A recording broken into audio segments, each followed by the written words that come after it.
আপনার কত বড় সাহস আপনি কথা বলতে পারেন? আপনার কি অবদান আছে?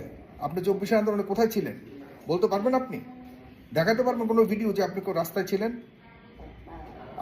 আপনারা আওয়ামী লীগের আমলে পুরোপুরি আপনি আপনার হাজব্যান্ড আপনারা তো খুব ভালোই এমপিগিরি করে গেছেন। আপনার জন্য এটার জন্য আপনাকে ক্ষমা চাইতে হবে। বিএনপির এই গত 15 বছর বিএনপির প্রত্যেকটা নেতাকর্মী অনেক নির্যাতিত হয়েছে। আমরা বিএনপির নেতাকর্মীদের জন্য কথা বলেছি।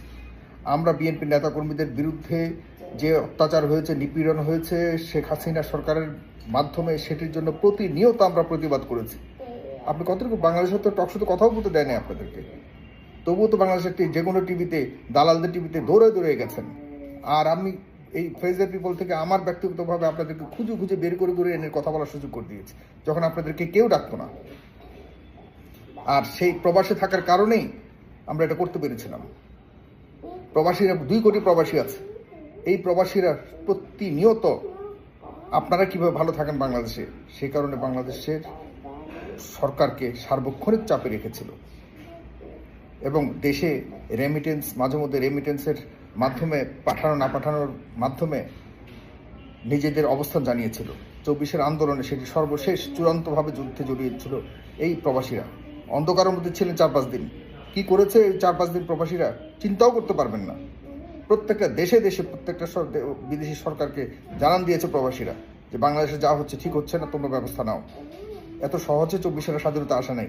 এত সহজে আপনার এমপি আবার হওয়ার এমপি সরকার গঠনের পথ সুন্দর করে নাই, সহজ করে দেয় নাই।